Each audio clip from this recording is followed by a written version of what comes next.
Hello, my name is Vicente Strelow, and today I have something to tell you. We are at risk. When someone tells you this, you usually think about something like, for example, there's a war coming, but in this situation, there's an enemy, which is far less visible, but not in that matter less important. What I'm talking about is climate change, a challenge for which we are at a critical point. Climate change is a real problem for which we have to be prepared.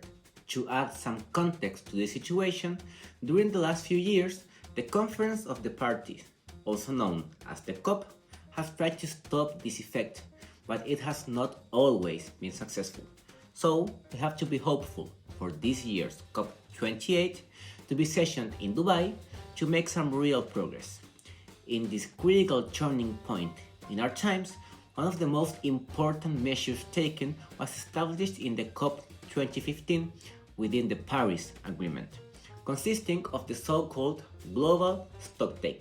This consists in an accountability exercise, a process for every country and stakeholder that is a part of the COP to see where they are collectively making progress towards the goal originally established in the Paris Agreement and also where they are failing.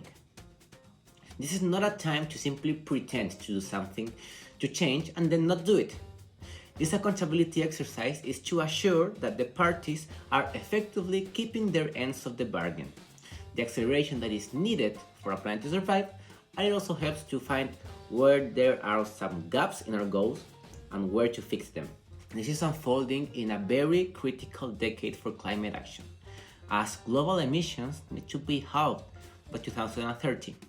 One challenge that we as a whole planet have is that not every party wants to keep their end of the bargain, especially in this competitive era where many countries that were once powerful allies now are distrustful of each other.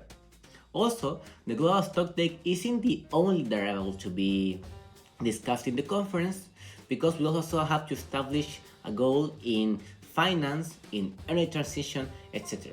However, we also need to have in mind that this and a lot of other variables can be effectively discussed within the global stocktake. To move on with Chile's position on the matter, to prepare for COP28 in Dubai, we need to have in mind that our country is a very important player in the fight against climate change.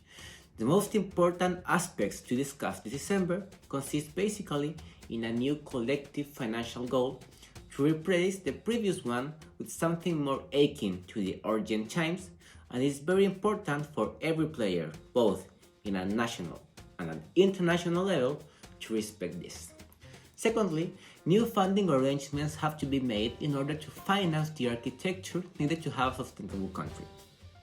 There is already a transition committee, and we have to negotiate this in an intelligent way in order to have the best possible outcome. Have in mind that during the last years, entire communities have been affected by droughts and fires caused by climate change in our country. So, what I said earlier, that climate change is an invisible enemy, may very well not be true in a few years. And arguably, it isn't true now either. In any case, Chile has compromised itself to reduce carbon emissions and implement renewable energy. So, I hope that all that was discussed here was well understood, and also, of course, that you liked it. Until next time.